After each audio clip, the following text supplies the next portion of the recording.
Donc, tout d'abord, je voulais vous dire combien j'étais heureux que cette séance puisse se tenir malgré le confinement. Bienvenue donc à la Maison française de New York University. Je suis François Noudelman et je vais conduire cette discussion d'1 heure et demie sur Sartre en quarantaine. 1 heure de présentation, puis une demi-heure pendant laquelle vous pourrez poser des questions en français ou en anglais. Alors, vous pourrez les poser sur votre écran. Vous trouverez l'endroit où écrire vos questions pour un chat. Et donc, vous resterez invisible. Je recevrai vos questions, nous recevrons vos questions. J'en lirai donc certaines, parce que si vous êtes très nombreux, je ne pourrai sans doute pas forcément toutes leur donner accès, leur donner la parole. Mais en tout cas, sachez que cette séance est enregistrée et que si elle est de bonne qualité techniquement, nous la mettrons en ligne plus tard. Donc, tout d'abord, je voulais dire un grand merci à toute l'équipe de la Maison française, à Lisa, à Sophie, à Guillaume et à Francine pour maintenir nos activités malgré le confinement. Nous sommes le 15 avril. Sartre est mort il y a 40 ans. Son enterrement a été suivi par 50 000 personnes au cimetière Montparnasse, à Paris. C'est dire qu'il a incarné la figure du philosophe, de l'écrivain, de l'intellectuel du XXe siècle, internationalement reconnu. Il a été aimé, il a été détesté. Sartre, en tout cas, né en 1905, a été dans le monde entier la référence majeure de la pensée et de la politique depuis 1945. Tout le siècle est passé par lui. La phénoménologie, le roman américain, la décolonisation et tant d'autres choses. Ce rappel peut sonner un peu bizarrement aujourd'hui parce que l'hommage s'est plutôt transformé en un tribunal. On ne retient que son engagement politique et l'on constate qu'il s'est beaucoup trompé. En France, depuis sa mort, on refait constamment le match entre Sartre et Camus. C'est une petite mythologie française. Ce genre de match, d'ailleurs, entre les écrivains, on fait jouer Racine contre Corneille, Hugo contre Stendhal. Voilà. Concernant Sartre, l'affaire est entendue. Il a perdu le match. Et un large consensus, c'est notable, de la droite à l'extrême gauche, a déclaré Camus vainqueur. Je dirais que cette approche est doublement simpliste. D'abord parce qu'on pourrait réécrire cette histoire de Sartre et Camus en montrant à l'inverse leur formidable amitié. Et cela même peut-être jusqu'à la fin, malgré leur séparation. Comme l'a dit Sartre dans un très beau texte d'hommage à la mort de Camus, oui, la séparation est un mode de l'amitié. Ensuite, parce que la lecture politique est réductrice, souvent anachronique, mais on peut constater que notre époque a la passion de juger et d'exclure. Et Sartre paye très cher certaines déclarations qui entachent son œuvre, pourtant immense. Bref, Sartre est en quarantaine, c'est le sens de ce titre aussi. Ce constat doit toutefois être nuancé, me semble-t-il, car il concerne surtout la France. Les livres de Sartre sont toujours lus dans le monde entier. Je citais Les mots, La nausée, L'existentialisme est un humanisme ou les réflexions sur la question juive, qui font partie des ouvrages les plus demandés. Une pièce de Sartre, comme Huis clos, est jouée continuellement depuis sa création avec le même succès. Partout, dans tous les pays. Plus particulièrement, aux États-Unis, Sartre rencontre toujours de l'intérêt, notamment dans les universités. Je suis frappé de voir que le cours sur l'existentialisme dans de très nombreuses universités est assuré d'attirer un grand nombre d'étudiantes ou d'étudiants. On est sûr d'avoir un bon public si on met l'existentialisme au programme. D'ailleurs, la revue Yale French Studies vient de sortir un volume intitulé Existentialism 70 Years After. Clémentine en est la co-éditrice, Clémentine Fauré. Cet après-midi, ou ce soir, ou ce matin, ça dépend du lieu où vous écoutez, nous allons commémorer ce 40e anniversaire de la mort de Sartre à la Maison française de New York University. Et nous serons 3 à parler de son œuvre. Denis Ollier, professeur à NYU, Clémentine Fauré, professeure à Brandeis University, et moi-même. Puis, nous dialoguerons avec vous en ligne. Alors voilà le déroulé de la séance. Chacun de nous 3 va parler 10 à 15 minutes. nous dirons d'abord notre intérêt personnel pour Sartre, et puis ce que nous pensons de son héritage aujourd'hui. Puis nous discuterons entre nous pendant une quinzaine de minutes, et puis nous dialoguerons avec vous pendant une demi-heure. Alors, je vais commencer par Denis Ollier, qui parmi de très nombreux livres sur la pensée et la littérature française du XXe siècle, est l'auteur notamment d'un livre, pour moi qui a beaucoup compté, qui a commencé à faire mes études sur Sartre, donc aussi grâce à ce type de lecture, un livre qui s'appelle Politique de la prose, Sartre et l'an 40, déjà 40, publié en 82, donc déjà presque 40 ans, mais toujours d'une grande actualité. C'est une lecture critique d'une liberté d'analyse étonnante sur Sartre et la découverte du réel, de l'histoire et de la politique. Alors, Denis, il ne s'agit pas de te faire revenir voilà, à ce livre qui pour toi est déjà ancien, mais quand même peut-être, je trouve que ça serait bien que tu dises un mot sur les raisons qui t'ont amené à t'intéresser à Sartre, peut-être à t'y intéresser encore un peu, et puis ensuite dire ce que tu penses de l'héritage de Sartre aujourd'hui. Bon, François, écoute, merci d'avoir fait réémerger en cette occasion de l'anniversaire, du 40e anniversaire, de faire réémerger mes rapports avec Sartre. Écoute, j'écris 2 pages et puis ensuite j'improviserai. Hein. Alors, bon, je vais commencer en empruntant une porte de côté. Pas par Sartre lui-même, mais par quelqu'un qui a presque toujours pensé et dit de lui un bien qu'il ne lui a pas rendu. Je veux dire Barthes, Roland Barthes. Hein. D'ailleurs, et ça, je pensais parler après Clémentine, alors, Barthes, Roland Barthes, d'ailleurs un peu protestant comme lui, et qui a dédicacé, sinon à lui-même en personne, à Sartre lui-même, du moins à un de ses livres, L'Imaginaire, le dernier et le plus beau de ses livres, La Chambre claire. Alors, vous vous rappelez l'incipit de La Chambre claire, sa première phrase que je vais lire. Hein. Un jour, écrit Barthes, il y a bien longtemps, je tombais sur une photographie du dernier frère de Napoléon, Jérôme. Je me disais alors, avec un étonnement que je n'ai jamais pu réduire, je vois les yeux qui ont vu l'empereur. Alors, j'enchaînerai avec un autre incipit du même auteur, Barthes, et que vous m'excuserez de ramener à moi. Tout ceci, dit Barthes au début de Roland Barthes par Roland Barthes, tout ceci doit être considéré comme dit par un personnage, et j'ajouterai, par un personnage qui a vu Jean-Paul Sartre. Voilà. Je vais parler d'abord du Jean-Paul Sartre que j'ai vu, de mes yeux vus. Je dois bien évidemment ajouter que lui ne m'a jamais vu. Nous ne sommes pas rencontrés. Alors, quand j'étais étudiant, je me suis rappelé, mes amis et moi, souvent, quand on cherche où se voir, où se rencontrer, c'est d'ailleurs, ça continue à être le cas, mais avec différentes raisons, souvent, on choisissait un café de Montparnasse et dans le commentaire de ce choix, il y avait toujours l'idée que peut-être qu'on verrait Sartre passer sur le trottoir.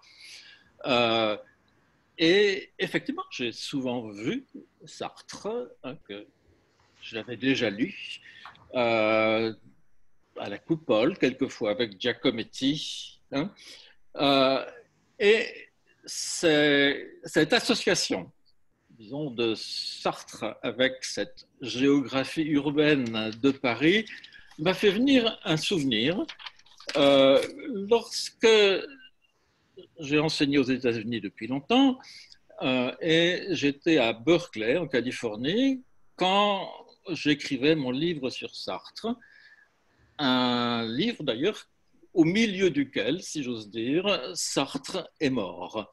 Donc je je n'ai pas fait partie des 50 000 personnes qui étaient au cimetière Montparnasse il y a 40 ans. Mais quelqu'un qui était très proche de Sartre, un ethnographe qui s'appelle Jean Pouillon, qui avait lu mon livre, est passé, il voulait me parler. Et au cours de notre rencontre, il m'a raconté une anecdote qui montre à quel point cette association de Sartre et du quartier de Montparnasse était importante. Pouillon avait été chargé par les proches de Sartre, dont il faisait partie, ce qu'on appelait la famille. Il avait été chargé de s'occuper disons, de l'aspect pratique des funérailles. Sartre était mort au début de la semaine, pendant la nuit, c'était quoi, le 14 donc, peut-être, ou le 15, et la presse du matin, tout entière, avait fait des premières pages sur cet événement. Et lorsqu'il est arrivé, puisqu'il avait été chargé de cette formalité, si l'on peut dire, lorsqu'il est arrivé au cimetière Montparnasse, il a vu donc le directeur qui était très très inquiet parce qu'on avait annoncé d'abord que Sartre allait se faire incinérer et l'incinérateur, on ne sait pas, se trouve non pas au cimetière Montparnasse, mais au Père-Lachaise. Et on savait aussi que sa mère et son beau-père étaient déjà enterrés au Père-Lachaise. Et donc, le directeur du cimetière Montparnasse était très, très inquiet à l'idée que Sartre ne serait pas enterré au cimetière Montparnasse. Et Pouillon me racontait, il me dit, écoutez, j'étais très inquiet, je me disais, ce monsieur faisait partie de notre quartier. Hein. Et, ajoute-t-il, d'ailleurs j'y ai beaucoup pensé, et j'ai réalisé qu'il y avait un emplacement disponible qui, de plus, était tout près de la tombe de Baudelaire. Et M. Sartre, je pense, a écrit un livre sur Baudelaire. Bon, alors voilà pour cette association. Je vais faire un second détour.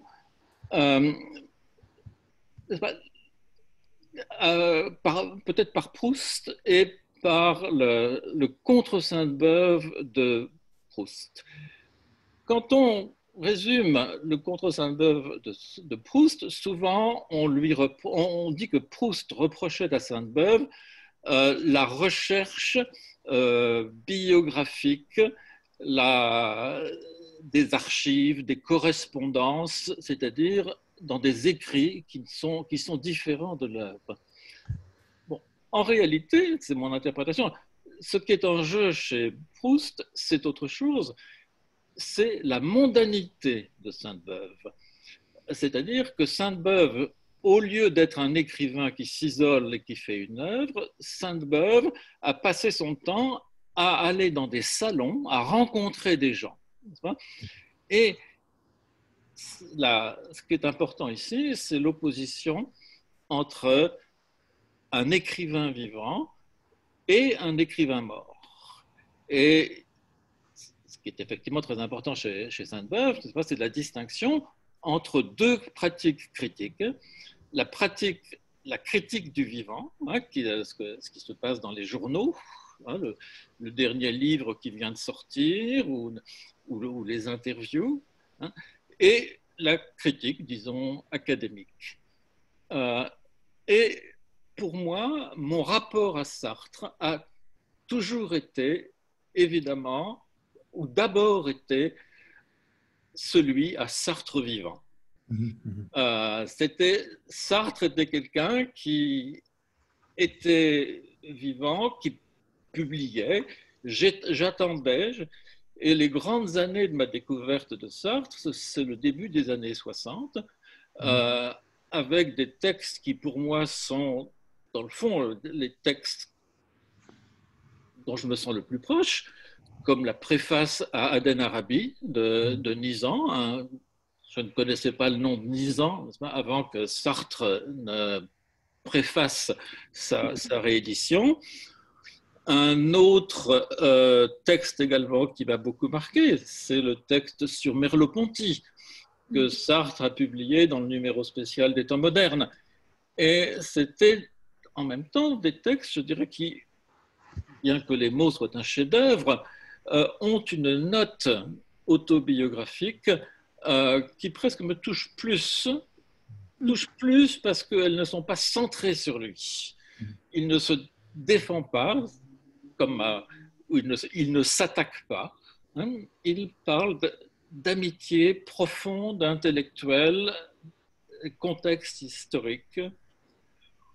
Et je repensais également au cours de ces années, donc les années 60, bon, je devrais mentionner également le manifeste des 121, dont on ne savait pas, ou du moins quelqu'un comme moi, qui était très distant des sources, ne savait pas que c'était Blanchot et les proches de Blanchot qui l'avaient écrit. Mais quand il est sorti, c'était Sartre que la presse attaquait. C'était Sartre qui avait eu déjà énormément d'interventions publiques au sujet de la guerre d'Algérie. Et donc, il y avait une présence de Sartre dans la presse, dans le contexte politique. Et également, Sartre donnait beaucoup de conférences. Au cours de ces années, je l'ai entendu souvent. Je pense que la première fois, c'était à la Mutualité. Il y avait quelque chose qui s'appelait, peut-être chaque année, la semaine de la pensée marxiste. Et c'était le début de la querelle entre marxisme et structuralisme. Et Sartre donc, est intervenu. Je l'ai entendu là à peu près au même moment, une autre fois, où Clarté qui était le journal des étudiants communistes et qui était en même temps une sorte de plateforme pour jeunes intellectuels qui étaient, disons, des réformistes profonds, enfin, moitié réformistes et moitié maoïstes. Et ils avaient organisé à la Mutualité une conférence intitulée « Que peut la littérature ?» où Sartre est intervenu. Ce n'était pas la meilleure de ses conférences. Il était tout à fait contre le nouveau roman, essentiellement. Également une conférence qui avait été organisée dans le cadre à la Sorbonne par Ariane Nouchkine, qui était à l'époque, qui avait créé un groupe qui s'appelait le groupe de théâtre moderne de la Sorbonne. Là, il y avait eu le groupe de théâtre antique dont Barthes avait fait partie et elle l'avait fondé. Et elle a invité Sartre, il a fait une grande conférence sur le théâtre qui est recueillie dans un théâtre de situation. Une autre conférence, il était très, très, très présent, organisée à l'UNESCO, dont le directeur était un ami de longue date, René Maheu, une conférence sur Kierkegaard, l'universel singulier, si je me rappelle bien. Et le thème d'ailleurs de ce colloque sur Kierkegaard était lié également au centenaire de sa mort, et le titre, dans le fond, c'était Kierkegaard vivant. Et dans le fond, oui, François, Sartre vivant, aujourd'hui. Oui. Est-ce que tu peux nous donner quelques mots sur aujourd'hui, parce que bon, toi, bien sûr, tu as travaillé sur mille autres choses, même si tu as quand même continué à travailler sur Sartre avec le numéro d'October sur la réflexion, sur les réflexions sur la question juive. Mais au fond, voilà, toi, tu travailles sur Léry, sur des tas d'autres auteurs. Et est-ce que pour toi, il y a un héritage? Est-ce que tu peux dire rapidement quand même, est-ce que tu peux dire s'il y a un héritage de Sartre aujourd'hui? Est-ce qu'il est vivant aujourd'hui? Puisque tu dis que tu as une relation à une personne vivante. Bon, ben voilà, il est mort depuis 40 ans. Est-ce que pour toi, malgré tout, tu le lis encore ou tu penses qu'il y a encore des choses qui sont pertinentes pour ta propre réflexion? Écoute,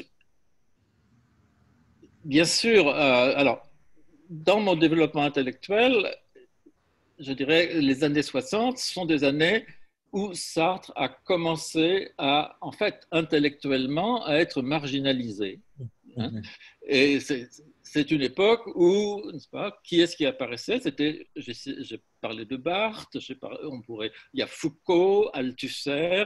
C'est le moment où, tout d'un coup, il y a eu une mutation intellectuelle qui a marginalisé, si l'on peut dire, Sartre, le Sartre de l'après-guerre. Personnellement, je pense que l'œuvre de Sartre ce qui m'intéresse le plus chez Sartre aujourd'hui, c'est, je dirais presque, une dimension autobiographique. C'est la manière dont il a tressé son vécu avec une immense intelligence, une immense connaissance et évidemment un style extraordinaire. Bon, tu as posé en présentant notre discussion la question de savoir s'il s'est trompé ou non. Je pense qu'on ne peut pas juger simplement un auteur sous cette alternative Bien sûr. Est-ce qu'il avait raison ou est-ce qu'il avait tort? Je n'irai même pas jusqu'à dire, comme je ne sais plus qui disait, il vaut mieux avoir tort avec Sartre qu'avoir raison avec Raymond Aron. Même ça, je pense, c'est une sorte de paradoxe qui ne permet pas d'atteindre la profondeur d'une pensée.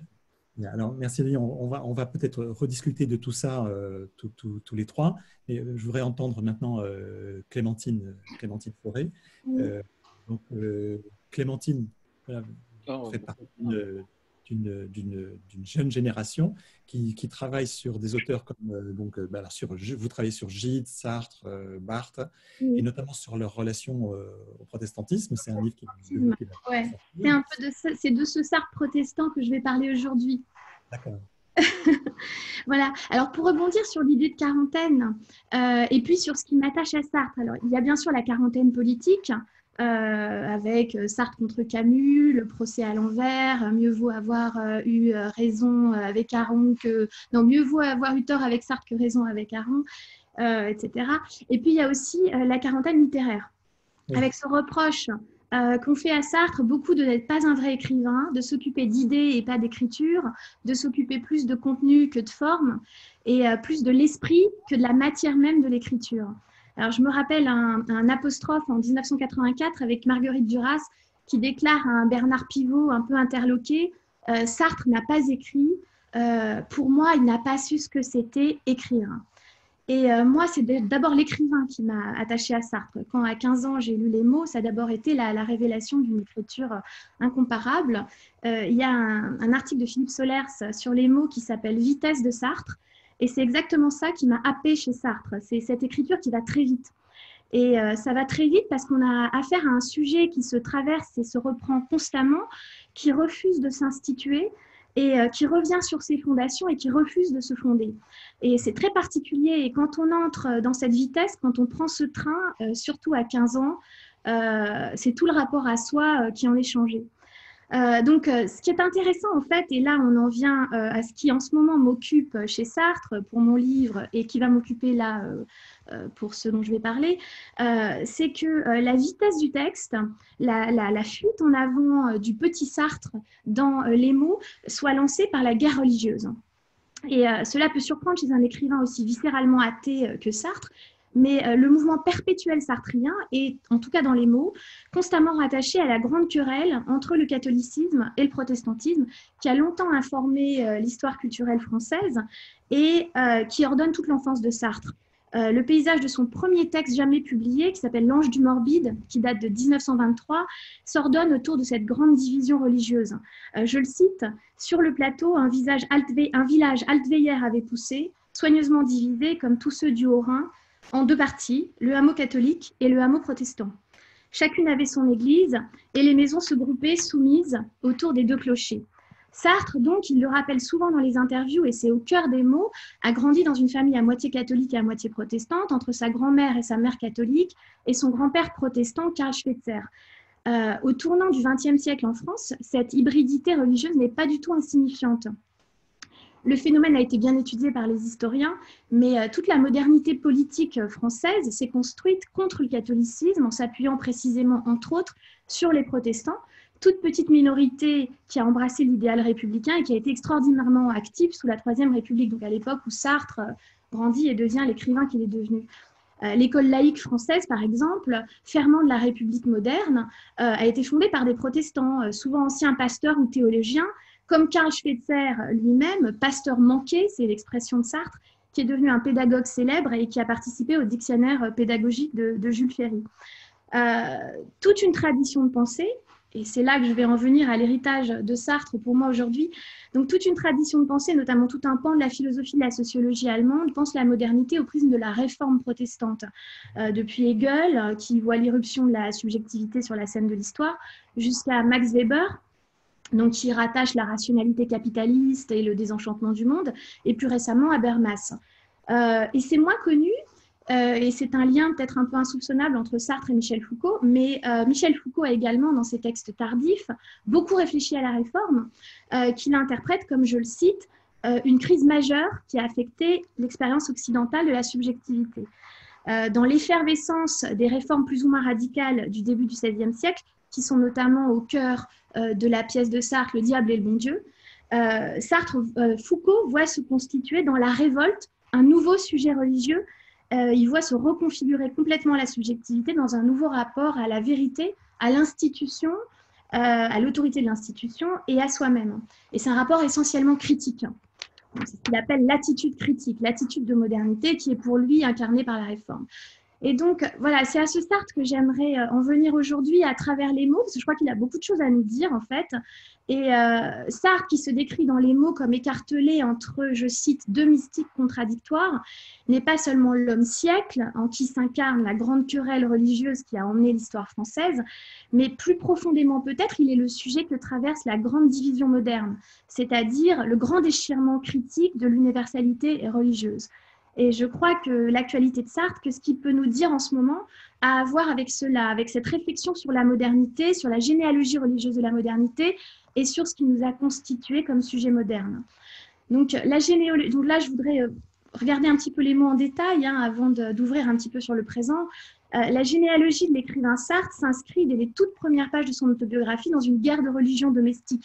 Il raconte que sa grand-mère a élevé ses enfants dans le catholicisme contre son grand-père par dégoût du protestantisme. C'est très drôle d'ailleurs. Et donc, on a d'un côté sa mère et sa grand-mère catholiques, d'un autre côté son grand-père Karl Schweitzer, protestant luthérien d'Alsace, qui a choisi la France après la guerre franco-prussienne de 1870. Et le schisme familial induit chez Sartre une sorte de schizophrénie religieuse, qui, à mon avis, l'habite toute sa vie. D'un côté, on a Karl Schweitzer qui le regarde comme un étranger quand il revient du catéchisme, et de l'autre, c'est lui qui, parfait petit catholique, qui va faire sa communion et qui s'agenouille à la messe, regarde les prêtres comme irrémédiablement autres et prend la sainteté en horreur parce que, je cite, « je la vis par les yeux de mon grand-père ». Donc le thème de la duplicité religieuse, du schisme intérieur traverse tout le texte. On a ce passage que je cite, « Un autre moi-même, mon frère noir, contestait languissamment tous les articles de foi, j'étais catholique et protestant, je joignais l'esprit critique à l'esprit de soumission. » Et là, on voit ici que la religion, c'est Sartre, n'est pas du tout une question de foi. Il raconte d'ailleurs qu'il perd très vite la foi.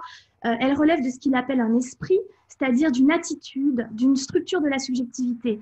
Et cette opposition de l'esprit critique et de l'esprit de soumission, elle se comprend dans le contexte français où le protestantisme a longtemps été assimilé à l'autonomie de l'individu moderne et le catholicisme à la religion de l'hétéronomie, plus ou moins réactionnaire, en tout cas relégué dans le passé. toute l'historiographie française du XIXe siècle, qu'elle soit conservatrice ou progressiste, établit une filiation entre la Réforme et la Révolution française. Et à cet égard, Sartre est très passionnément protestant et très passionnément moderne. Dans une interview de 1960, il parle de Rousseau comme du Luther français et de la Révolution française comme d'un protestantisme laïque. Donc Sartre célèbre le protestantisme comme la religion du libre examen, du sacerdoce universel, qui fait, je cite encore une interview, de chaque homme un prophète.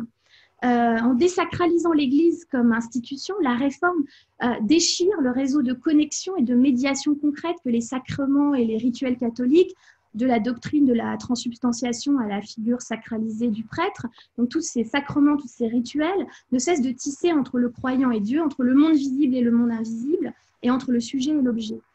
Et elle sape pour toujours l'idée d'une autorité absolue, elle vide le monde de sa magie et elle fonde un face-à-face, sans médiation, entre l'individu et Dieu. Hegel parle ainsi de la Réforme comme de l'avènement des droits infinis de la subjectivité. C'est pour ça que Sartre la célèbre d'ailleurs.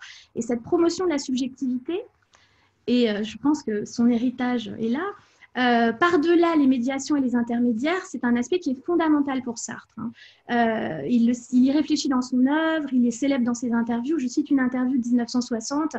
« Je pense que l'existence d'une hiérarchie catholique qu'on a voulu imposer à l'individu, surtout lorsqu'il se confesse à un directeur de conscience, conduit à l'humilité. » C'est un mot important, l'humilité. Et cela conduit ainsi à une certaine fuite devant la responsabilité. D'un autre côté, je pense que cette totale responsabilité en face de Dieu que l'homme prend sur lui est vraiment admirable dans la religion protestante. La supériorité du protestantisme est tout à fait certaine. Donc d'un côté, la responsabilité existentielle, de l'autre, l'obéissance. Le sujet existentialiste sartrélien, c'est vraiment un sujet protestant. De même que l'opposition des deux hameaux ordonnait le paysage d'Altweyer dans le texte de 1923, de même dans les mots, le schisme entre le protestantisme et le catholicisme organise toutes les antithèses du texte. D'un côté, la subjectivité, de l'autre, la totalité, qui est la communauté de l'Église, d'un côté, la singularité, de l'autre, l'universalité catholique. C'est vraiment la grande rupture moderne. Et d'un côté, l'orgueil, et de l'autre côté, l'humilité. Orgueil, c'est un mot fondamental chez Sartre, qui peut revêtir des connotations ambivalentes. Dans les carnets de la drôle de guerre, Sartre parle de son orgueil métaphysique, c'est-à-dire cet orgueil d'être une conscience absolue en face du monde. Et il définit dans L'être et le néant l'homme par la conscience orgueilleuse qu'il a d'être l'auteur de ses actes. Il faut savoir que tout au long du XIXe siècle et au-delà, l'orgueil, c'est un attribut protestant. On parle souvent de l'orgueil protestant. Le protestant, c'est celui qui a refusé l'unité catholique, qui a voulu se distinguer, celui qui a protesté. Et le stéréotype descend de Joseph de Maistre, qui a marqué tout l'antiprotestantisme moderne, en proclamant le fils de l'orgueil, le père de l'anarchie, le dissolvant universel, c'est le protestantisme. Donc, on n'y allait pas de main morte à l'époque de Joseph de Maistre. Donc c'est très intéressant parce qu'il y a chez Sartre une sorte de schizophrénie par rapport à l'orgueil qu'il célèbre et qu'il condamne tout à la fois. Dans les mots, il est tout aussi sévère avec sa docilité catholique qu'avec son orgueil puritain. Et comme s'il avait d'une certaine manière intériorisé le regard catholique sur l'insurrection protestante, comme il intériorise le regard de son grand-père sur les saints et sur les prêtres. Donc ce qui est important en tout cas, et surtout pour l'héritage de Sartre aujourd'hui, c'est que ces oppositions définissent chez Sartre deux anthropologies divergentes. Pour schématiser un petit peu grossièrement, dans l'anthropologie protestante, l'individu est seul, face à face avec Dieu, rien ne le précède. Cette essentielle solitude de l'individu face au monde, c'est ce que Sartre appelle l'homme seul et qu'il relie à l'héritage du protestantisme.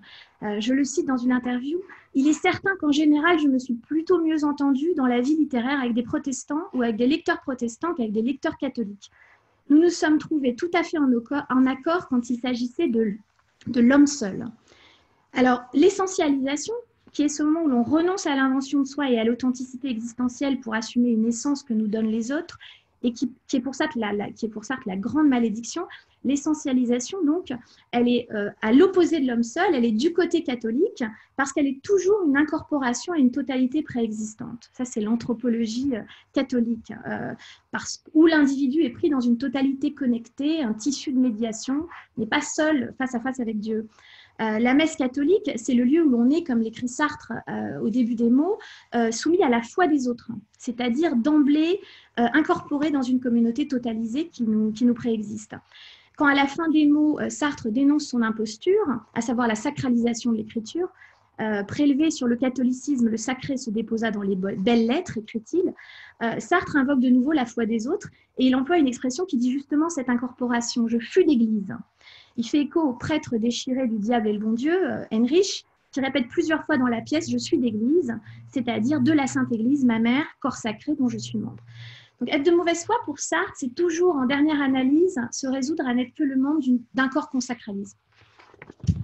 C'est s'insérer dans une totalité et s'identifier à cette totalité comme le héros de l'enfance d'un chef, dont l'assomption fasciste se fait dans la lumière imaginaire d'une cathédrale et se termine sur l'exclamation « Seulement cette fois-ci, c'est moi la cathédrale ». Dans les mots, la scène emblématique de la mauvaise foi de l'enfant Sartre a lieu à la messe. Tout le monde a l'air de dormir, c'est le cas de montrer ce que je sais faire, à genoux sur le prie-dieu, je me change en statue. Et là, on est ici au stade ultime de l'existence transformée en essence, le soi s'institutionnalise et devient statue. La messe catholique, c'est aussi, comme le montre cette scène, le lieu où l'humilité s'incarne dans une posture, la génuflexion. Il y a toute une phénoménologie de l'être catholique à laquelle Sartre est très attentif. Une religion, ce sont pour lui des gestes et des postures, une manière de se tenir dans le monde. Voilà. La religion relève donc en fait moins de la foi chez Sartre que de la forme. Et cette attitude, cette forme de vie catholique qu'il critique, qui dénonce à la fin des mots comme sa propre catholicité, c'est ce qu'il appelle sa catholicité. Je poussais herbe folle sur le terreau de la catholicité, mes racines en pompaient les sucs et j'en faisais ma sève. Donc, la catholicité, c'est un terme qui revient souvent dans l'œuvre de Sartre et qui désigne cette forme selon laquelle la totalité précède la subjectivité et la communauté la singularité. Alors, les choses seraient trop simples, en fait, avec trop simple chez Sartre, en fait, s'il s'agissait simplement pour lui de laisser libre cours à ce qu'on pourrait appeler sa protestanticité. Sartre, il est très conscient des limites de l'éthos protestant, et notamment du fait que l'affirmation de la subjectivité portée par la Réforme débouche sur des droits purement formels et ne font pas l'égalité concrète. C'est tout le péril du purisme protestant.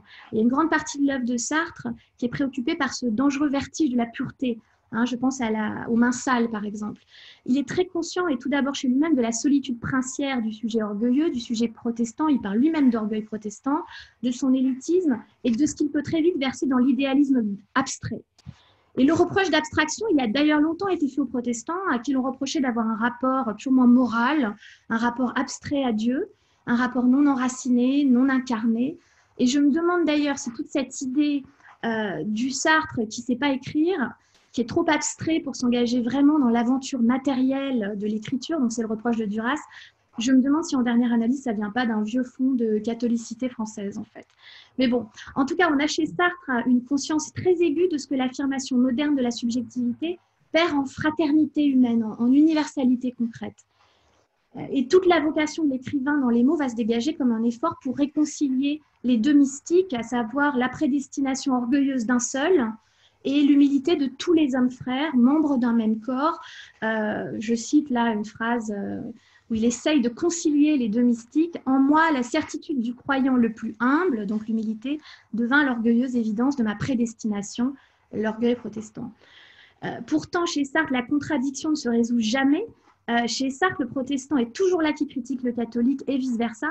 De là, cette vitesse du texte dont je parlais au début, cette révolution permanente d'un sujet qui est fondamentalement critique, qui cherche sans cesse à se rejoindre comme totalité et qui, comme singularité, ne cesse de se détotaliser. Et de là, l'horizon qui s'ouvre à la fin des mots, où il essaye une sorte d'utopie de réconciliation, ce qu'il appelle la totalité détotalisée, où on essaye de concilier en fait l'homme seul et la fraternité humaine, ce qu'on pourrait peut-être appeler aujourd'hui la singularité quelconque, tout un homme fait de tous les hommes et qui les vaut tous et que vaut n'importe qui. Voilà, alors je vais conclure, j'espère que j'ai pas dépassé. Je pense que du fait même de son... Ça va ? Du fait même de son ambivalence religieuse, Sartre a une conscience dialectique des effets ambivalents de la modernité, de ce qu'elle gagne sur un tableau, de ce qu'elle perd sur l'autre. Et surtout, il est habité existentiellement par la généalogie religieuse de la modernité. Et donc, il ne perd jamais de vue qu'elle court à chaque instant le risque de se retremper au sacré et de succomber à la tentation de la totalité. Et la modernité de Sartre, elle est liée à cette vitesse autocritique. C'est la toupie sartrienne qui empêche que l'élan moderne ne retombe dans sa propre routine. Elle consiste à ne lâcher ni sur la subjectivité comme force d'insurrection, qui refuse de s'institutionnaliser, ni sur la fraternité. Alors la modernité, ce qu'on peut peut-être retenir de Sartre aujourd'hui, ce serait ce mouvement de réforme permanente, de révolte critique du sujet contre tout ce qui le constitue, qui l'institue. Et j'aimerais donc évoquer, peut-être en guise d'ouverture de la discussion, je ne sais pas, ce qui est peut-être une nouvelle mise en quarantaine de Sartre, qui me paraît accompagner l'essor de cette constellation que l'on pourrait appeler la pensée écologique ou la pensée de l'anthropocène ou encore la pensée du vivant, je ne sais pas trop comment la qualifier. C'est une pensée qui est au premier abord très très anti-sartrienne parce que elle fait circuler la vie de manière totale par-delà la séparation des subjectivités, par-delà le face-à-face entre l'individu et Dieu. C'est une pensée des médiations et elle semble assigner au sujet une appartenance à une totalité interconnectée qui lui préexiste. Donc c'est une pensée de l'humilité aussi, j'aimerais bien terminer là-dessus. C'est un mot qui revient souvent chez différents auteurs qui se rattachent à la pensée d'écologie. Et c'est un mot, humilité, qu'on entend beaucoup aujourd'hui, en ces derniers temps, en autant de pandémies. Et il faut entendre l'humilité au sens étymologique, hein, c'est-à-dire comme ce qui nous réancre dans la terre, tous membres d'un même corps. Et donc, on est peut-être dans un moment de l'humilité et donc peut-être assez loin de l'orgueil sartrien. Voilà. Merci Clémentine. On va peut-être pouvoir discuter de ça et puis surtout laisser aussi la parole à tous ceux qui ont envie d'interroger, de discuter sur Sartre. Donc le protocole, c'est de dire d'abord un peu ce qui fait notre intérêt personnel pour Sartre, de jouer le jeu un petit peu je dirais de la biographie. Donc moi, je voudrais simplement commencer en disant que ma relation est très ancienne à Sartre et dire tout simplement qu'au fond, c'est lui qui m'a appris à lire. Oui. Pourquoi ? Parce que, bon, comme un certain nombre d'adolescents, c'est une expérience assez commune. J'ai découvert la nausée quand j'avais 16 ans. Et ça a été pour moi une révélation pour quelqu'un particulièrement comme moi qui n'avait quasiment jamais lu un livre auparavant. Et en lisant ce récit un peu étrange, hein, c'est le journal du désenchantement, on pourrait dire, je me suis dit, c'est formidable. Un livre peut dire la vérité de l'existence. C'est aussi naïf que ça. Mais pour moi, c'était une révélation. Un livre disait la vérité. Bon, alors évidemment, heureusement, je ne suis pas resté à cette espèce de révélation, mais cette manière de décrire aussi parfaitement avec des concepts comme la contingence, la facticité dans la nausée, et aussi avec l'imaginaire comme les hallucinations qu'éprouve le personnage du livre, cette espèce d'association entre finalement une langue théorique, une langue pensante, pensive et pensante, et cette espèce de foisonnement imaginaire, pour moi, ça a été une sorte de révélation et l'apprentissage vraiment du goût de la lecture. Et puis à partir de là, en fait, j'ai tout lu, donc c'était vraiment quasiment mon premier livre, disons peut-être plutôt le troisième ou le quatrième, mais j'ai tout lu exclusivement, et puis bon, plus tard, j'ai lu les autres. Mais au fond, il reste pour moi quelque chose de ce choc initial, même si aujourd'hui je ne suis plus sartrien au sens d'un engagement théorique, philosophique, mais voilà, il reste quelque chose de cette révélation, quoi. Et finalement, ce nouage typique de Sartre entre les concepts et les images dans la nausée a déterminé mon intérêt pour la philosophie et la littérature, que j'ai ensuite étudié parallèlement.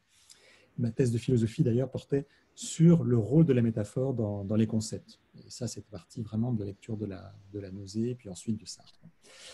Ce qui reste fascinant pour moi, c'est cette pensée et cette écriture qui traverse les cadres disciplinaires, entre philosophie et littérature, qui ne cesse de se réinventer. Vous le disiez, Clémentine, voilà, c'est une totalisation. De se critiquer, de se dépasser, d'emprunter d'autres modèles. La philosophie, il faut le préciser, c'est une philosophie qui est écrite hors de l'université, c'est assez original quand même, il faut le rappeler. Recours en fait à des styles étonnants. Il y a on sait très bien, les lecteurs de Sartre savent très bien que en fait, dans ces ouvrages de philosophie, il y a des scènes de théâtre, Garçon de café, par exemple. Dans Maître et Néant, des images, qu'on pense à l'analyse du visqueux, du trou, des récits épiques. Dans la critique de la raison dialectique, la description de la prise de la Bastille, c'est vraiment c'est romanesque. Des scènes de sadisme, des matchs de boxe, enfin on trouve tout ça finalement dans les ouvrages de philosophie de Sartre. Et du côté de la littérature, je crois que, bah oui, vous l'avez dit aussi un petit peu, Sartre évite quand même la littérature à thèse, hein, presque toujours. Hein, il évite la lourdeur de ce roman à thèse. Son théâtre, me semble-t-il, ne l'évite pas toujours. Mais voilà, au fond, il essaye constamment des formes nouvelles. La nausée, c'est une sorte de journal sur rien, qui a été un modèle pour le nouveau roman. Même Rob Grillet, Denis, tu rappelais que bon, voilà, Sartre s'était effectivement opposé au nouveau roman, et Rob Grillet aussi s'est opposé à Sartre, mais malgré tout, il dit la nausée, c'est le premier des nouveaux romans. Le roman spontanéiste, avec ses multiples points de vue, c'est le sursis, quand il a écrit le sursis à la façon un peu de Dos Passos.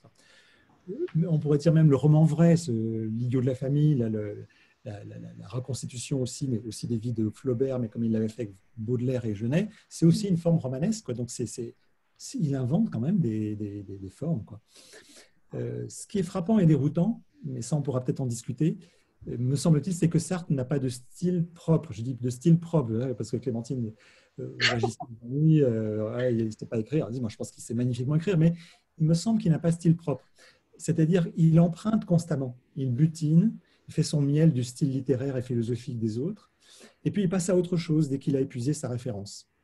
On peut le voir avec Husserl et Heidegger surtout. Hein. Il les détourne, quitte à ce que les professeurs crient au contresens. Ah, Sartre, il a fait un contresens, il n'a pas compris Heidegger. Ah oui, c'est pour ça qu'il n'est pas devenu un disciple de Heidegger ou un Heidegger français, comme l'ont été tant de philosophes français, et qu'il a été Sartre. Ensuite, il les abandonne pour aller, et ensuite il part vers l'analyse psychanalytique, puis vers le marxisme. En littérature, il s'inspire un peu de Céline dans La nausée, puis ensuite de Faulkner. En théâtre, il s'inspire de Giraudoux, puis ensuite il passe un peu au théâtre de boulevard, puis il revient à un théâtre un peu hugolien. De même, quand il écrit son autobiographie, les mots, oui, c'est vrai, c'est sublime, mais il choisit un des styles les plus classiques. Alors quel lien on peut faire entre La nausée, Les chemins de la liberté et les mots? Manifestement, ce n'est pas du tout le même style, quoi. Et je dirais que Sartre est foncièrement un expérimentateur. D'ailleurs, du point de vue philosophique, il me semble que c'est quelqu'un qui ne capitalise pas, et ça c'est rare, il ne capitalise pas sur ses concepts. Souvent, un philosophe, il fétichise un concept. Hein. Il trouve un truc, il en fait une image de marque et il dit, voilà, je suis le philosophe d'un concept. Et puis, il utilise ce concept, il le développe dans tous les champs possibles, la métaphysique, la morale, la politique, l'esthétique. Bref, il fait fructifier son concept, quoi. Sartre, c'est un penseur en perpétuel devenir. Comme Denis disait, voilà, c'est quelqu'un qui est vivant, on le suit, il va partout, et il faut courir derrière, et qui écrit et réfléchit en situation. Pour ça, effectivement, quand tu dis Denis vivant, il est en situation, il est live. Donc, le lire aujourd'hui, je crois que c'est reconnaître cette extraordinaire variété d'œuvres. Sartre a tout essayé, quand même, tout. Même le cinéma, on le sait un peu moins, sauf ceux qui le connaissent bien depuis longtemps, mais il a essayé le journalisme, il a tout essayé, sauf la poésie peut-être. Mais c'est une profusion typique du polygraphe qu'il était, quoi, qui écrivait sans arrêt. Deleuze, qui a rendu un hommage magnifique à Sartre, où il y a un texte qui s'appelle « Il a été mon maître », très très beau texte, il disait « Sartre a le génie de la totalisation ». C'est vrai d'une certaine manière, hein. Ça renvoie à l'inspiration hegelienne de Sartre, la dialectique, la synthèse de tous les savoirs. Mais je dirais, heureusement, c'est un désir de totalisation qui échoue et qui est beau dans son échec et qui est toujours inachevé. Comme dans ce dernier livre monumental sur Flaubert, 3000 pages, hein, et encore, ça devait y en avoir un 4e volume, pour dire ce qu'est un homme, hein, pour savoir tout savoir de cet homme et de son époque. C'est un projet fou, et finalement qui devient une performance littéraire et philosophique. Et d'ailleurs, il me semble que c'est comme ça qu'on peut le lire aujourd'hui, non pas en montrant sa cohérence, son unité, comme on a envie de le faire. Enfin, moi aussi, je l'ai fait, je vais essayer de dire, voilà, voilà, je vais vous montrer comment, en fait, il y a un lien entre les premiers textes, les derniers, comment on passe par-ci, par-ça, voilà, les transitions et tout. En fait, il ne faut pas être sartrien pour lire Sartre. Enfin, on peut. Mais peut-être qu'il faut aussi faire droit à la multiplicité de ses œuvres qui sont des performances. Enfin, moi, c'est comme ça que je le lis maintenant. C'est des performances. Et j'invite, je crois, nos auditeurs à les lire aussi comme tels. Saint-Genet, comédien et martyr, par exemple, c'est une performance. Les mots aussi, c'est une performance. Alors, c'est sans doute avec cette approche que Sartre peut nous paraître, me semble-t-il, très actuel, comme on dit, sans qu'on ait à reprendre tout le système sartrien qu'il a tenté de construire et de reconstruire sans arrêt. comme si l'œuvre faisait des progrès. Peut-être qu'il faut libérer le Sartre du sartrisme et ne pas le lire uniquement à partir de ce qu'il a dit lui-même de son œuvre. Aujourd'hui, en cette période de quarantaine, pas celle de Sartre, mais la nôtre, il est étonnant, enfin, je ne sais pas comment vous réagissez, mais de constater la pertinence de ses analyses, de sa pensée de l'existence. D'ailleurs, c'est anecdotique, hein, mais on peut s'amuser un peu. Observez comme les titres de ces livres, des livres de Sartre, résonnent avec ce que nous vivons en ce moment, hein, le Covid-19. Huis clos, les séquestrés, les mains sales, typhus, l'engrenage, mort sans sépulture, la mort dans l'âme, peut-être même au l'idiot de la famille. Bon. Peut-être aussi l'espoir maintenant quand même. Hein. Bon, bref, quel écrivain et penseur a mieux que Sartre décrit la solitude existentielle, le monde de l'affecticité, celui dont les faits nous sont donnés sans qu'on les ait choisis. Un monde sans aucune justification divine ni naturelle, où chaque conscience est seule, oui, vous le rappeliez, Clémentine, seule pour inventer un sens à ce qui n'en a pas. Il n'y a pas meilleur écrivain et penseur pour décrire la finitude de l'existence, sur le fait que la mort est l'horizon indépassable, mais aussi sur la nécessité de vivre et de se penser avec autrui, sous son regard, sous son jugement. Et je crois que ces analyses de la situation existentielle de chaque conscience s'appliquent intensément à ce que nous vivons aujourd'hui, intensément, dans un contexte de danger où la définition de la vie, le sens même de notre existence se joue dans la proximité de la mort qui peut nous surprendre d'un instant à l'autre, le sentiment d'une grande précarité de la vie aujourd'hui, en ce moment. Donc, on se pose des questions. Que laisserons-nous? Que restera-t-il du sens que nous avons voulu donner à nos actes et à notre action ou notre inaction? Ce sont par excellence des questions sartriennes, les sujets que Sartre a traités dans sa philosophie, sa littérature et son théâtre. Et n'oublions pas l'essentiel, c'est-à-dire le fait que nous sommes condamnés à être libres, là, comme la formule de Sartre, c'est-à-dire que le sens de notre existence dépend de ce que nous en faisons face aux autres et avec les autres. Et cette liberté, elle se manifeste, Sartre l'a rappelé notamment dans son théâtre, dans sa plus haute intensité, dans les situations tragiques comme la nôtre, quand la mort fait partie immédiatement du champ des possibles. C'est là que, dit Sartre, c'est pour ça qu'il adore les tragédies antiques, enfin, sa vision de la tragédie comme tragédie de la liberté, c'est là que la liberté se révèle à son plus haut degré. Et Sartre a lié très étroitement cette notion de liberté aussi à celle de responsabilité. Alors là, mon thème protestant sans doute. Responsable pour moi-même, responsable pour autrui. Tout ce que je fais engage la liberté des autres. Je ne peux pas y échapper. Même si je considère que le virus ne m'atteindra pas, que je n'ai pas à me soucier du sort des autres, des risques, de la maladie, je suis condamné à répondre de mes pensées et de mes actes parce que je suis libre et qu'il m'engage et qu'il m'engage vis-à-vis des autres. Alors voilà, bon, c'est juste comme ça des principes qui, particulièrement aujourd'hui, je crois, nous rappellent combien la pensée de Sartre est vivante. On va se donner peut-être 5-10 minutes pour discuter entre nous. Et puis, j'invite les auditeurs à poser leurs questions dans le Q&A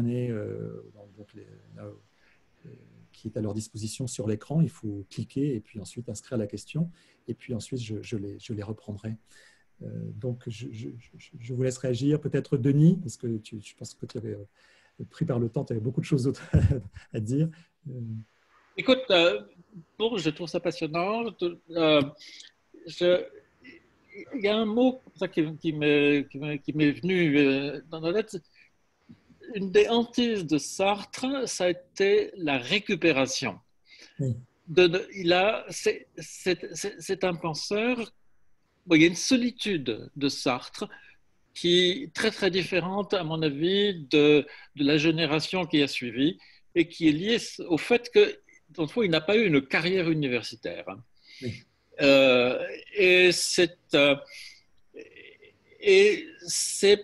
parce qu'il y a toujours eu chez Sartre pensons à sa réaction au prix Nobel.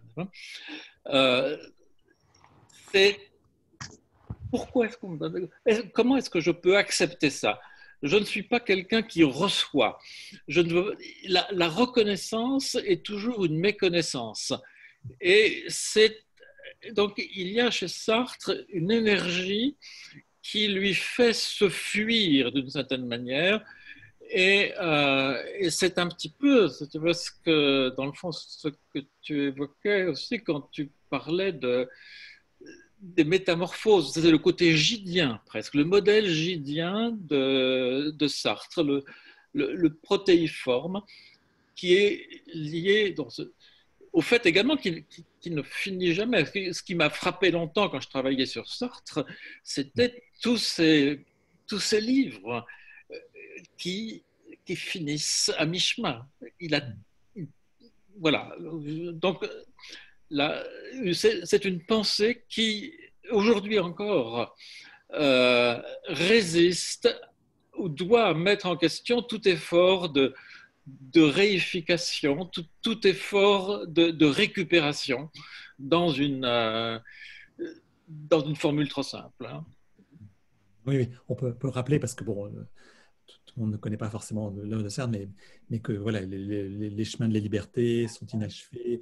L'être aimant se termine par le projet d'une morale, voilà, c'est à suivre. La critique de la raison dialectique aussi, l'idiot de la famille aussi. Enfin, ces livres se terminent toujours, enfin pas toujours, mais souvent par une sorte de avenir à suivre, hein, à suivre. Comme si quelqu'un allait peut-être reprendre la suite, le flambeau. Comme tu dis, voilà, une sorte d'achèvement. Alors, est-ce que c'est une forme de résistance Est-ce qu'il n'a jamais, il n'a jamais cherché vraiment des disciples? Oui. Et en ce sens, oui, il n'a pas enseigné. Il y avait quelque chose de plus profond en lui que l'institutionnalisation et la transmission d'un discours. Hein. Oui, oui. Et d'ailleurs, on peut dire que ceux avec qui il a fréquenté, et notamment le dernier qu'il a fréquenté, Ouais. Benny Lévy, effectivement, ne s'est pas comporté comme un disciple. Il était plutôt quelqu'un qui a eu je ne sais pas comment on peut dire, le culot de le bousculer. Clémentine. Oui, je suis d'accord et je rebondis donc sur cette idée là de Denis sur le modèle gidien, hein, c'est-à-dire ce modèle de perpétuelle auto-réfutation en fait. Je ne m'installe jamais dans ce que je viens d'écrire. Hein. Gide aussi disait le livre que j'écris contredit le précédent. Et puis le rapport au disciple aussi qui est je veux que tu diffères de moi. Hein, donc oui, je pense que le modèle gidien est très, et le rapport à la jeunesse aussi, et à cette jeunesse qui va différer, qui va être autre, voilà, je suis tout à fait jette ce livre, c'est ça, hein, c'est le Nathanaël jette ce livre. exactement. Voilà. Ouais. Voilà, et tu dis, si tu m'enrichis, si tu diffères de moi, etc. Donc ce sujet qui est tellement autocritique qu'il ne veut pas en effet s'instituer et transmettre le même, quoi. Ouais, tout à fait. Du coup, alors, est-ce qu'on peut dire que Sartre n'a pas d'enfant, n'a pas d'enfant spirituel? Je crois qu'il transmet, quand j'ai lu donc les mots, je vous disais que je pense qu'il transmet quelque chose qui est une sorte de posture, en fait, qui est une forme, une attitude devant le monde, plus que justement, pas un contenu, mais plus voilà, une posture, une réflexivité, une posture critique. Une posture critique. Ça, c'est quelque chose, je pense, qu'on retient de lui. Alors aujourd'hui, on dit beaucoup qu'on est dans la période post-critique, mais je pense que c'est quelque chose de précieux à garder de Sartre, ça. Et voilà.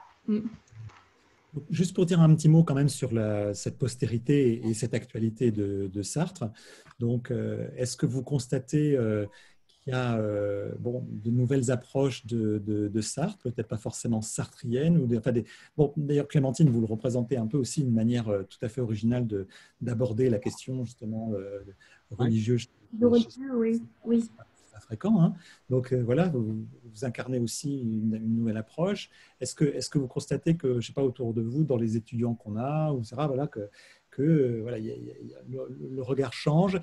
Est-ce qu'on sort d'une quarantaine? Denis rappelait effectivement les années 60, structuralisme, le marxisme althusserien, etc., qui a tout d'un coup démodé Sartre. Je crois qu'il y a il y a des beaux travaux qui se font sur les réappropriations, même politiques, de Sartre. Alors, je ne sais pas, je pense à par exemple, là, comme ça, à un article dans le numéro de Yale French Studies, donc, que j'ai coédité avec mes collègues Julie Elski et Lorraine Dugraf, un article d'un spécialiste du monde arabe donc, qui s'appelle Yoav Di Capua et qui a montré comment la subjectivité arabe s'est pensée grâce à Sartre, en fait, dans le monde au début de la décolonisation. Donc, oui, je pense ça. Et justement, il y a cette idée quand même d'une réappropriation de l'œuvre par l'appropriation d'une posture, en fait, et d'une sorte de subjectivation politique que permet Sartre. Donc oui, je peux citer voilà, je sais, là comme ça, c'est cet article que je pense qu'il trouvait était très original. Et voilà. Peut-être qu'on peut prendre les questions. Ouais. Oui. Alors, on a une question. Je ne vais pas nommer les personnes qui posent des questions, mais je vais prendre leur texte. Alors, on a une première question qui a été posée très tôt. Je crois qu'on n'avait même pas commencé. Donc, je la prends quand même. En mai 68, Sartre avait dit que le président de la République, le général de Gaulle, était une crapule. Êtes-vous d'accord? Pourquoi Sartre a-t-il parlé de lui ainsi? Donc sur la relation de Sartre à De Gaulle. Est-ce que quelqu'un veut répondre? Je peux répondre. Hein,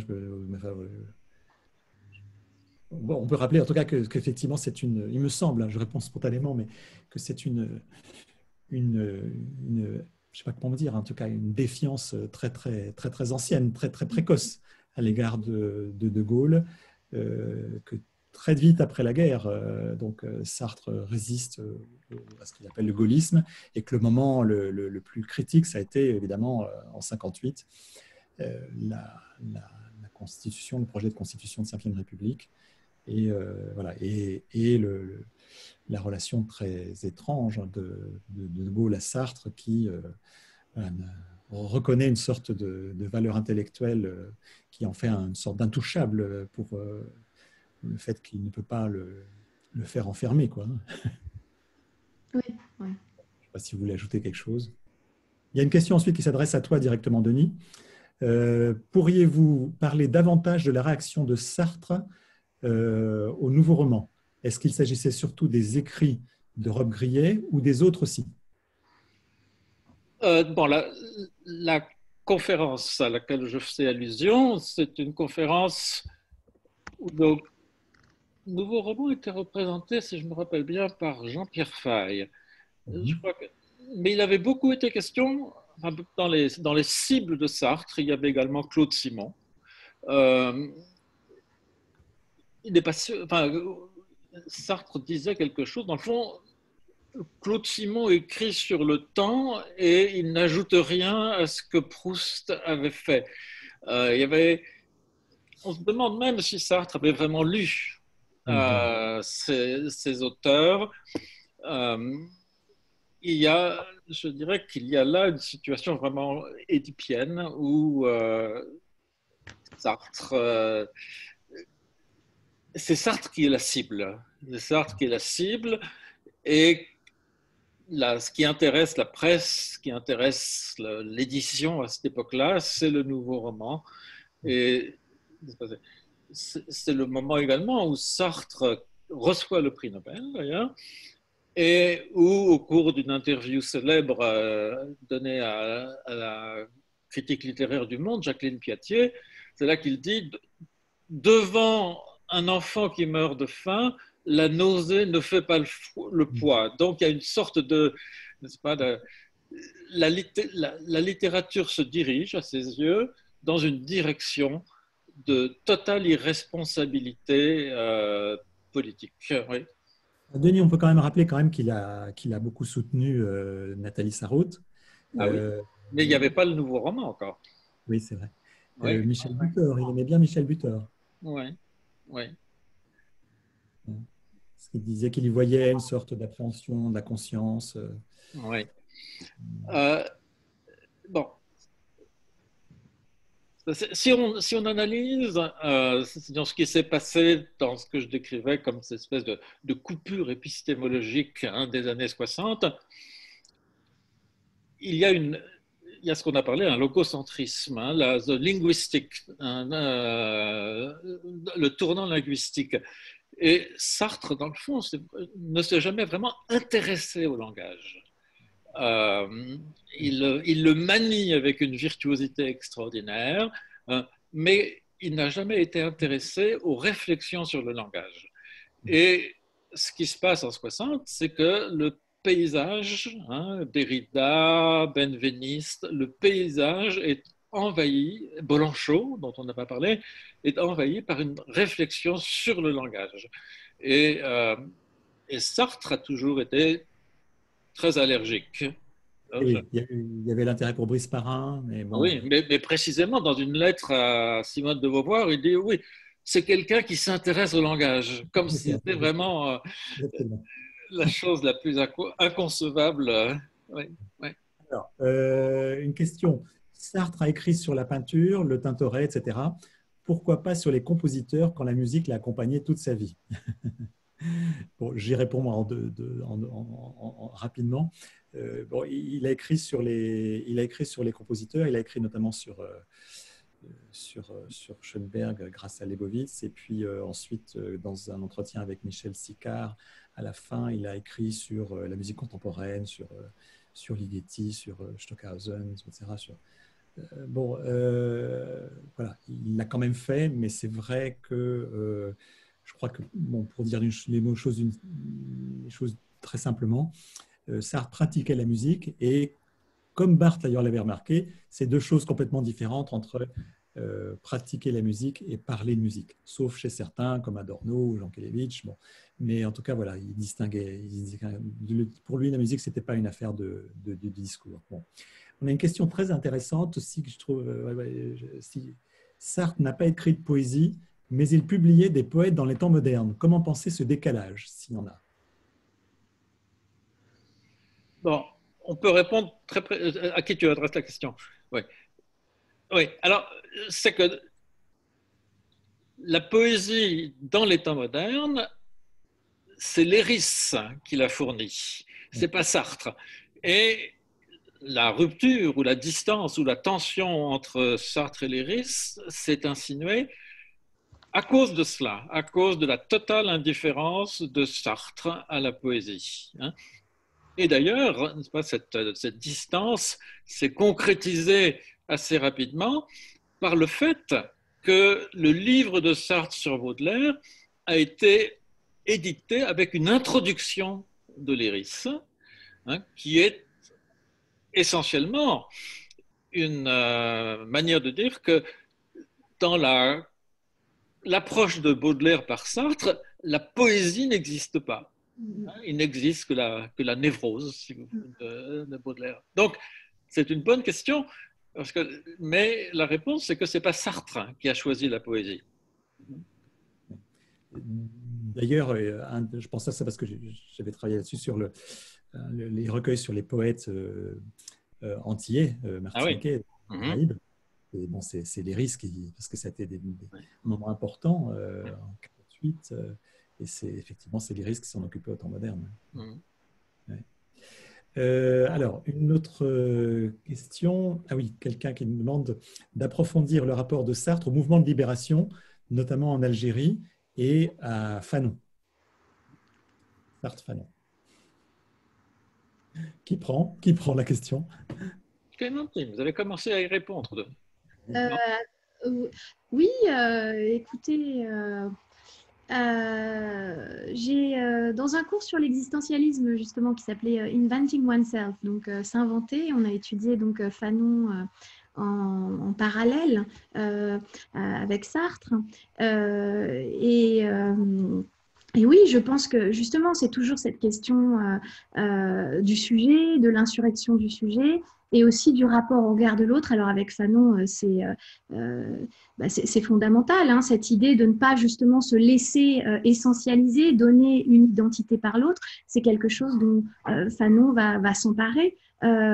Dans voilà, enfin c'est un petit peu le seul lien entre Sartre et Fanon que je verrais, c'est-à-dire il a permis, avec toute cette idée justement du danger de se laisser essentialiser par le regard de l'autre, il a permis euh, aux colonisés de se penser en fait. Donc voilà, je ne sais pas si ça répond à la question en fait. Évidemment. Réponse sur le fond. Alors moi, je vais répondre peut-être pas sur le fond, mais quand même en abordant une question biographique, qui est Mm. que, évidemment, cette relation décrite notamment par Claude Lanzmann est très forte parce que voilà, Fanon a une sorte de charisme, bon, et qui s'impose, qu'il en impose, voilà, et donc il y a cette fameuse préface absolument terrible de Sartre, préface aux damnés de la terre, qui est un appel au meurtre des colons. Et donc qui est à la fois bon, est soutenu par les Sartriens et puis dénoncé par des Camusiens ou autres. Voilà, bon, bon, je pense qu'il faut quand même aussi relire cette histoire, peut-être en échappant à la mythologie révolutionnaire, à la mythologie aussi qui entoure Fanon et son héroïsation rétrospective, même si, bon, voilà, c'est un immense auteur qui, dont on peut admirer tout à fait les textes et l'action. Mais en tout cas, sur Sartre, il y a plusieurs récits qui témoignent que Fanon a vraiment exercé une pression du type de celle des maoïstes plus tard, en lui demandant de ne plus écrire, vraiment d'être engagé, de montrer son engagement pour la cause de l'indépendance algérienne en arrêtant d'écrire, quoi. Et il a vraiment beaucoup insisté, enfin, c'est raconté notamment par Beauvoir, hein, que Sartre, bon, et ça, on pourra en discuter, mais au fond, nous avons des preuves que Sartre, même si ce texte est d'une grande violence, l'a écrit à son corps défendant. Non, mais bon, Mm. on peut pas y répondre en 2 minutes, ça serait à montrer, quoi. Mm. Il y a une autre question qui est, alors oui, euh, à quel point peut-on considérer que Sartre était anarchiste en se référant à ses propres descriptions de son trajet politique? Alors, Sartre anard. Clémentine, vous en avez parlé un peu, non? Oui, ben, je crois qu'il y a de l'anarchiste en lui et il en parle lui-même. Il dit qu'avant il était anarchiste de droite et que finalement après il retrouve la politique, il retrouve la communauté humaine, etc. Et je pense que c'est quand même son côté protestant et il intériorise encore une fois le regard d'une certaine manière anti-protestant. C'est-à-dire que pendant très longtemps, le protestantisme, c'était l'anarchisme. Toute la pensée anti-moderne du 19e, fin 19e, début 20e, traite les protestants d'anarchistes. Gide était traité d'anarchiste. Et donc, je pense qu'il y a cette idée dans ce sujet qui s'invente lui-même, dans ce sujet qui se donne à lui-même ses propres règles, à qui rien ne préexiste. Il y a cette idée de l'anarchie contre laquelle Sartre ne va cesser d'aller, mais qui reste toujours en fait. Quand vous dites que le système refuse toujours de se clore, je crois qu'il y a toujours ce reste en fait d'insurgés. En fait, je ne sais pas si voilà, ce serait ce que Je je suis d'accord. Je pense à l'anarchie de Sartre en fait. Je suis tout à fait d'accord et je pense qu'il a été fondamentalement anarchiste depuis le départ et jusqu'à la fin. Et d'abord, anarchiste, il reconnaît cette inspiration libertaire avant la guerre, mais même après la guerre, au fond, quels sont ses choix? C'est toujours des choix, et même quand il choisit les Mao, il ne choisit pas les trotskistes, voilà, quand il choisit les Mao, qu'est-ce qui l'intéresse? C'est la pensée anti-étatique, hein. Ouais. Euh, c'est l'anti-autoritarisme foncier, hein. C'est la méfiance de l'institution qu'il y a toujours et qui avait aussi chez Gide d'ailleurs. Et donc il hérite de cette posture intellectuelle aussi, de l'intellectuel voilà, qui proteste, qui est de toute façon contre. Et ça construit l'intellectuel français aussi. La valorisation de l'autonomie, encore une fois. Ouais, ouais, ouais. Bien sûr. Alors, une autre question, c'est alors, est-ce que, oui, est-ce que Est-ce que Sartre était misogyne? Ah non, moi je pense pas du tout. Mais je sais on peut le dire, hein, mais c'est pas assez bon. Je pense pas du tout. Il dit au contraire, il dit qu'il s'entend pas, qu'il préfère 1000 fois la conversation des femmes à la Les femmes conversation. jolies. Bon, bah voilà. Bon, alors c'est misogyne de dire bon bah écoutez. Donc non, bah il dit non, je sais pas s'il dit les femmes jolies. Il dit qu'il préfère vraiment, qu'il aime pas la compétition entre mâles, que ça l'ennuie profondément et que il préfère parler avec les femmes de choses justement. Il aime pas tellement les conversations d'idées, les conversations sérieuses, et qu'il préfère parler avec les femmes. Euh, Moi, je pense pas. Voilà, mais bon, c'est mon.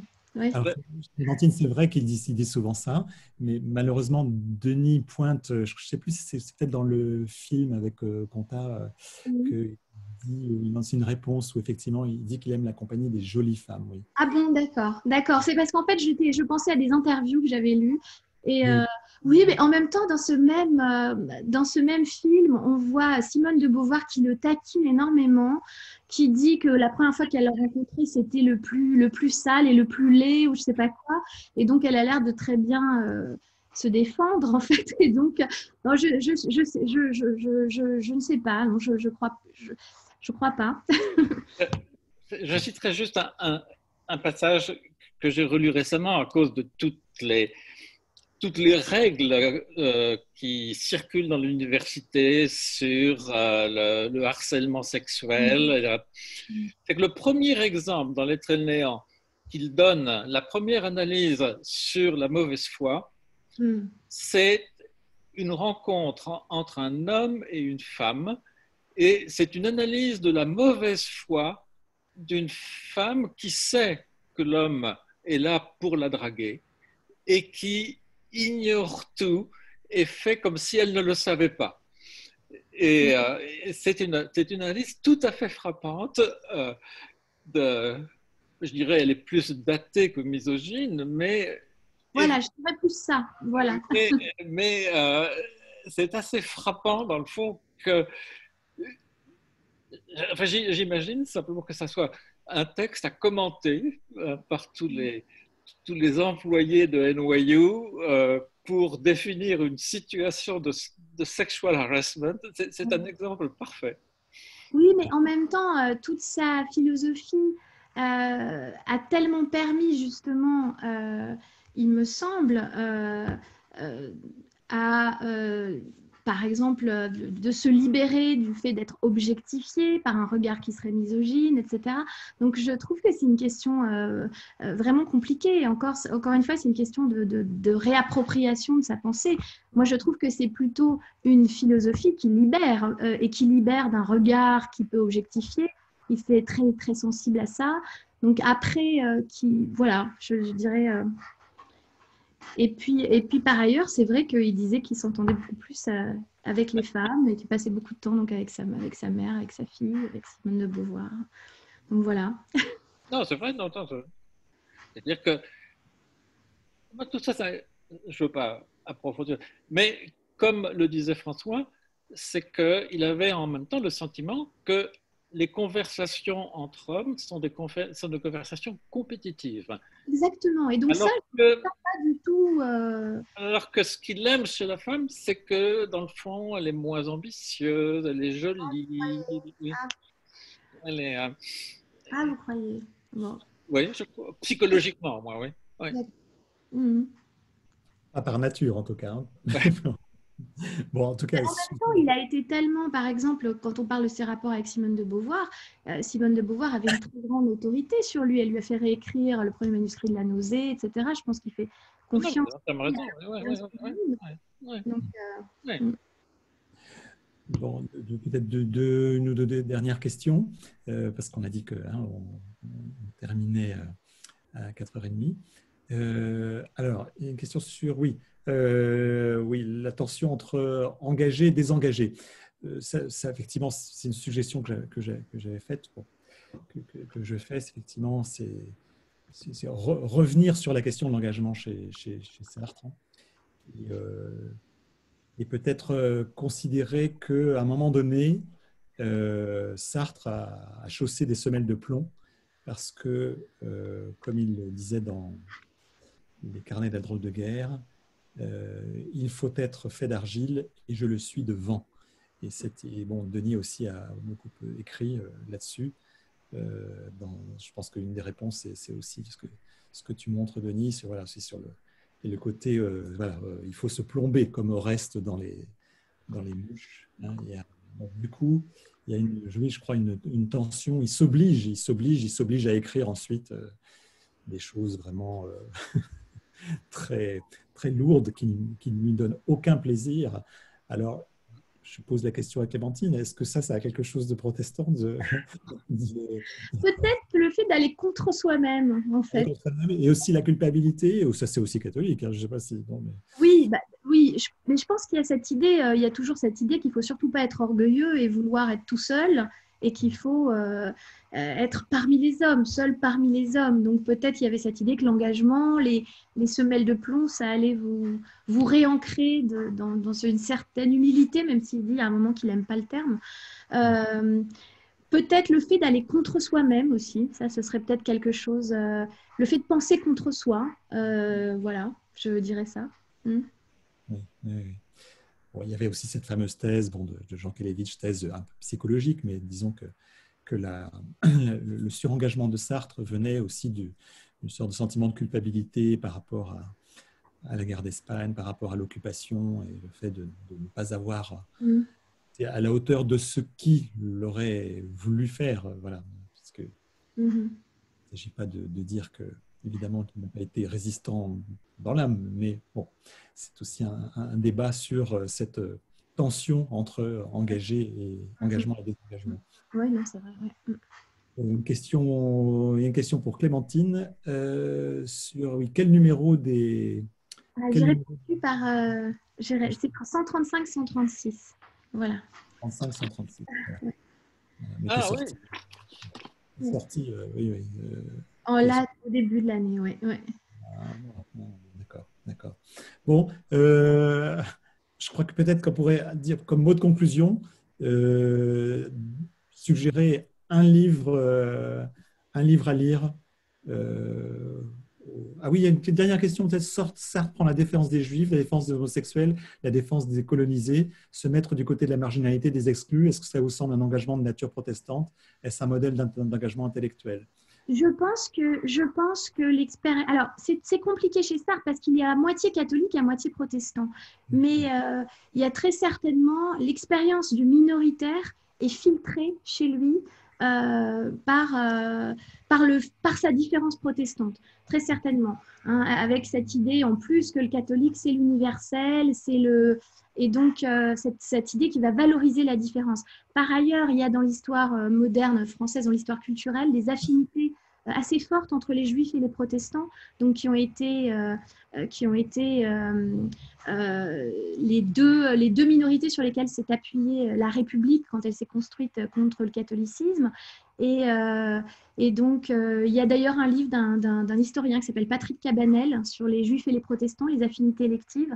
Donc, clairement, je pense qu'il y a une filiation, une connexion chez Sartre entre le juif et le protestant. Et d'ailleurs, ça remonte aussi à l'affaire Dreyfus, où on accuse la République de complot judéo-protestant. Donc, oui, très certainement. Ouais. Merci beaucoup, Clémentine. Donc, on termine avec chacun un conseil de lecture, une œuvre de Sartre.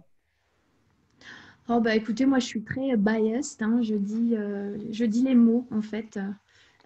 Comme livre, la porte d'entrée. Enfin, c'est comme ça que je suis entrée dans l'œuvre. Voilà. Je trouve que c'est un livre grandiose. Voilà. Écoutez, moi, je dirais, je ne veux pas dire de ne pas lire les mots, mais un livre que j'ai beaucoup aimé, c'est le 4e volume de Situation. Oui, avec les portraits. Avec les portraits de Nizan, le texte sur Tintoret, c'est un des livres que je consulte, que je rouvre le plus souvent. Oui, et d'ailleurs, je trouve que vous avez tout à fait raison, Denis, quand vous disiez que finalement, les essais, et c'est vrai qu'il met beaucoup de lui-même, peut-être même plus qu'ailleurs, dans ses essais, ses portraits, ses hommages à Gide, à Merleau-Ponty. Oui. Tout à fait, ouais. À lire dans la nouvelle édition. Hein. Oui. Et nouvelle édition chronologique. Et moi, je dirais les carnets les carnets de la drôle de guerre. Ah, ouais. Voilà.